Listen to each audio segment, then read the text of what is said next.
Constant and divisive rhetoric led to the abhorrent actions we saw today. And sadly, it led to a loss of life that will forever stain what could have been and what should have been a peaceful transfer of power. Again, he must be held accountable. I want to thank our lawmakers who returned to the Capitol building to do the work of the people in the people's house.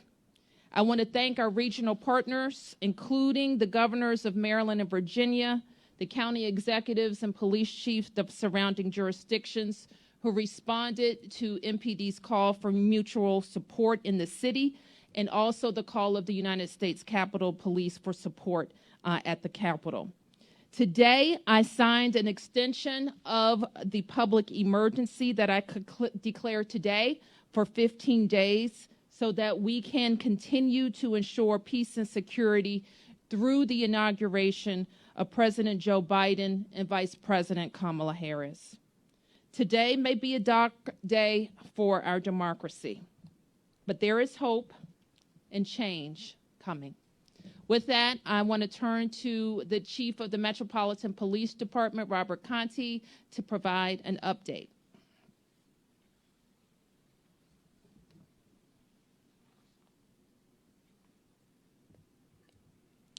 Thank you, Mayor Bowser. I am Chief of Police Robert Conti of the Metropolitan Police Department. My remarks are an update to the press briefing from earlier this afternoon regarding today's shocking and shameful behavior at the Capitol. But I want to first reassure community members across the District of Columbia that we are still responding to calls for police service, and we are grateful for your words of thanks and support for our members and partners. Around 8 p.m., Congress reconvened and the Senate has resumed their session, allowing democracy to continue. To get this accomplished, the Metropolitan Police Department, along with the U.S. Capitol Police, had to regain control of the U.S. Capitol by removing trespassers and sweeping the building for security. After we successfully removed all trespassers and cleared the building, our members established a secure perimeter around the Capitol building, utilizing police personnel in order to push back any demonstrators in the area. I would like to thank the assisting law enforcement agencies, to include Virginia State Police, Arlington County, Prince William County, and Fairfax County Police Departments, Maryland State Police, Montgomery County Police, Prince George's County Police, New Jersey State Police, and National Guard assets for answering the call. Shortly past 7:15 p.m., police personnel from local jurisdictions began assisting MPD in securing the perimeter around the Capitol building. This allowed our members to become mobile in order to enforce the mayor's 6 p.m. curfew. Our goal with this curfew, which has been the same with previous curfews, is to obtain voluntary compliance from individuals. We verbalized warnings of the curfew, and anyone refused to leave, officers began to initiate arrests. As of 9:30 today, we have made in excess of 52 arrests, 4 arrests for carrying pistols without licenses, 1 arrest for possession of prohibited weapon, 47 arrests related to curfew violations and unlawful entry.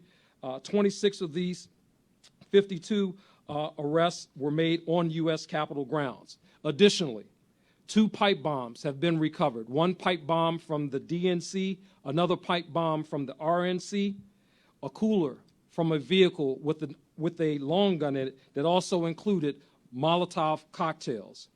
This also was on the grounds of the United States Capitol. This number, in addition to the 10 arrests that occurred yesterday, are the arrests that the Metropolitan Police Department has reported thus far. Again, these numbers are preliminary and will be updated accordingly. As I stated earlier today, if you are not engaged in essential activities, please stay off the streets and adhere to the curfew, or you will be subject to arrest. We have also recovered at least 6 firearms today, in addition to the 3 last night and a stun gun. As you're aware, earlier today, approximately 2:46 p.m., protesters breached fencing along the Capitol grounds and confronted police lines surrounding the building. multiple individuals forced entry into the Capitol building and attempted to gain access to the House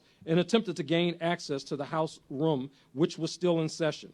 They were confronted by plainclothes U.S. Capitol Police officers, at which time one Capitol Police officer discharged their service weapon, striking an adult female. She was transported to a local hospital where, after all life-saving efforts failed, she was pronounced deceased.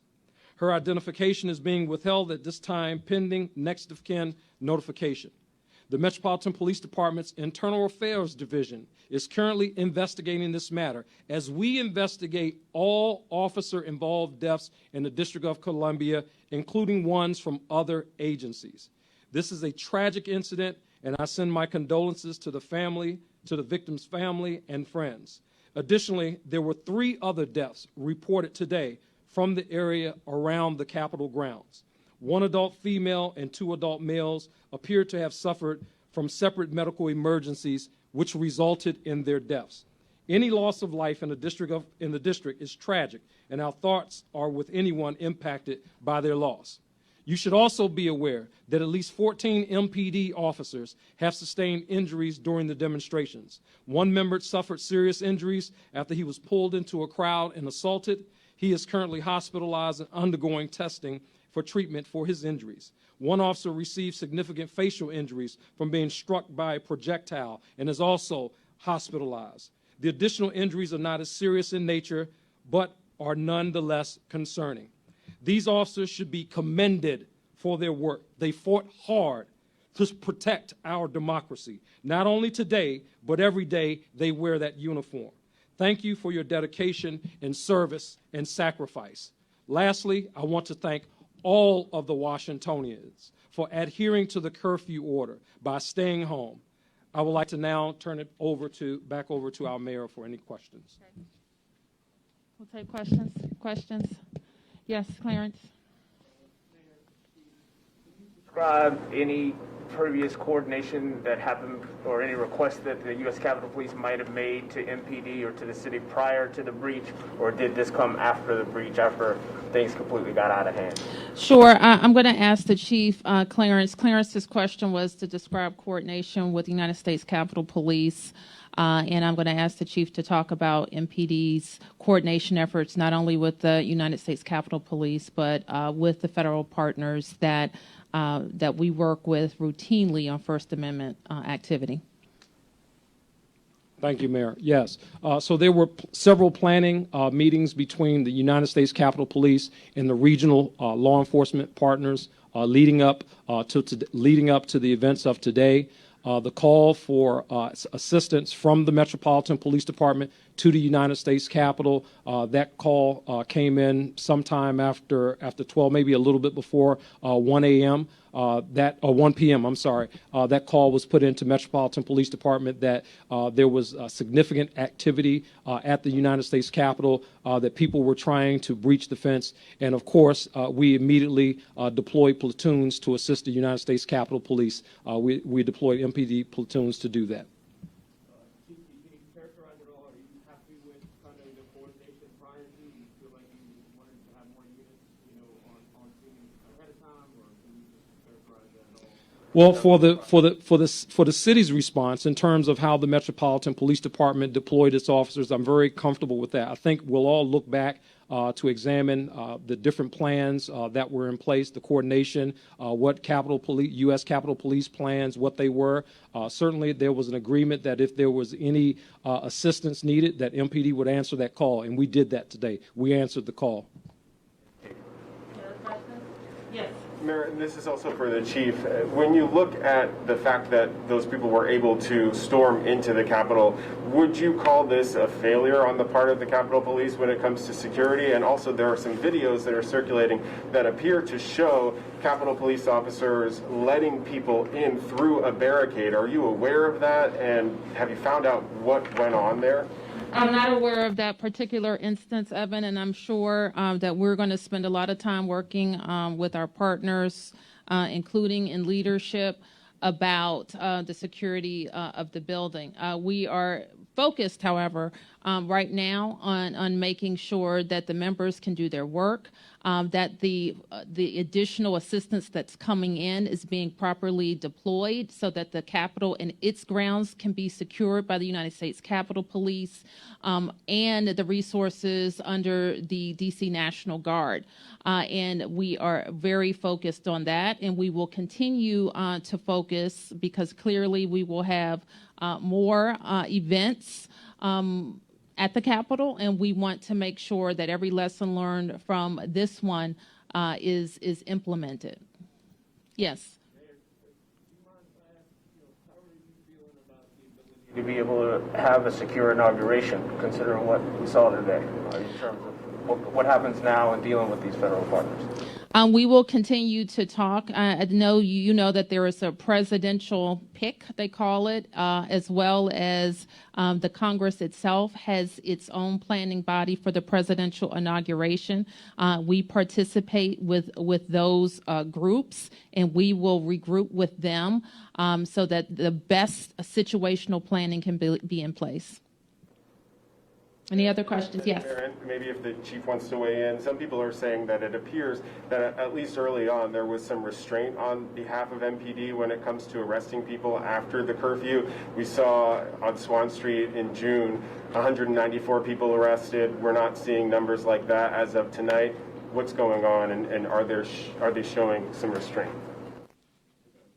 No, that's not appropriate. I think the first thing that we have to do is we needed to make sure that we had a safe situation. We had to contain the situation that we were dealing with. And the moment that we were able to contain the situation, then members were able to start effecting arrests. The initial arrest for the curfew violation as well as the unlawful activity at the Capitol, we started with arrests there, and then we started methodically moving out from the U.S. Capitol, making arrests going on. There are arrests that are going on as we speak. Members of MPD are on the street.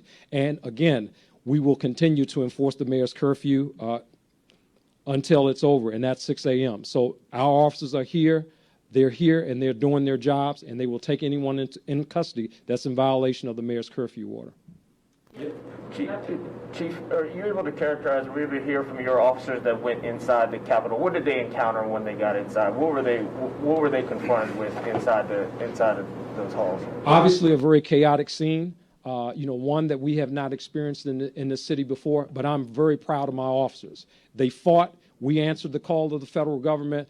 Metropolitan Police Department officers responded there with the assistance of surrounding jurisdictions, and we restored the people's business. Okay. Who's Jenny from WAMU. Hi, this is Jenny from WAMU. My question is about the difference between June 1st and today. On June 1st, we saw a huge collection of federal police forces in the city, and Mayor Bowser, you had some criticism about that. But I'm wondering to both you and Chief Conti if you wish that there had been more of a federal police presence earlier in the city today. Let me be clear. If you're talking about the clearing of Lafayette Square, so the president can walk over to take a picture, is that what you're referring to? Yes.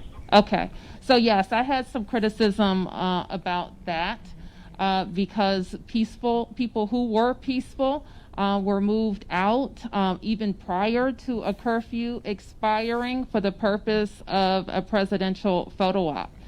I do think it bears mentioning that there is some difference in the federal response at Lafayette Square and at the United States Capitol. I think that we saw different types of vehicles used. We saw a different posture used in some cases. We did not see, for example, deployment of those military personnel on the Capitol grounds. Yes. Mark?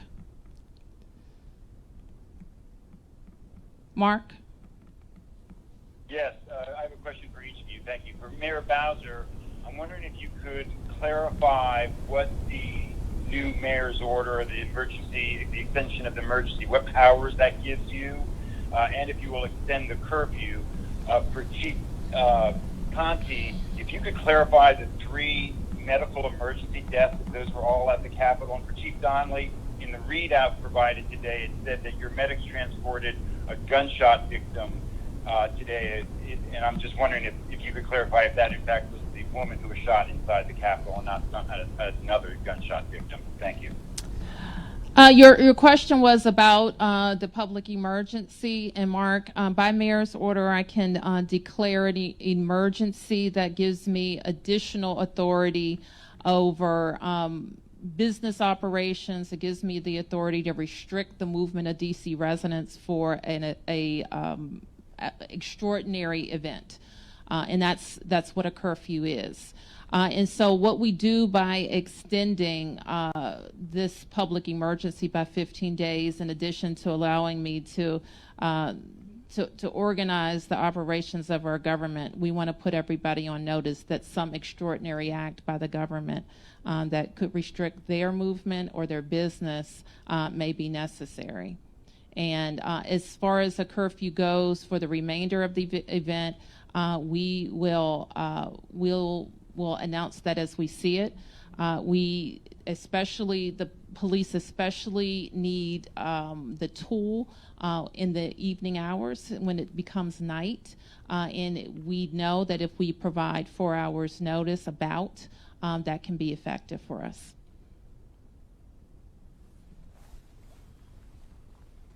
Mark, your question regarding the other individuals, obviously, until these individuals are seen at the office of the chief medical examiner to know the cause of death, we believe that there was some type of medical emergency for each of them. But again, that's very preliminary. Once we know, obviously, we can relay that information. The gunshot wound victim, the female, she is the one who was transported from the scene to an area hospital where she was pronounced. Okay. Yes, Mike from AP. Thank you, Mayor.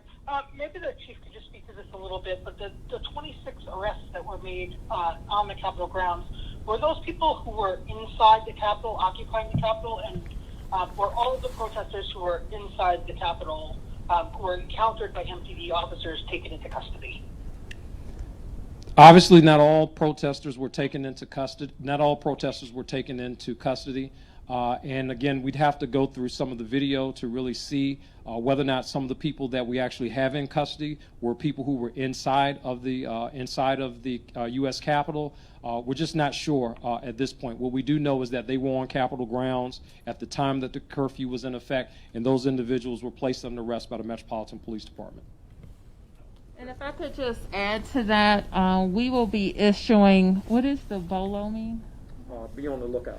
We're going to be issuing some be on the lookout, or BOLOs, as the police call them, alerts, featuring people who breached the Capitol, were in the building. MPD will start to release those. We'll be able to release more when we have some more discussions with the Capitol Police and can review further their video. But we will be on the lookout, and we ask everybody out there to be on the lookout for these individuals who breached the Capitol.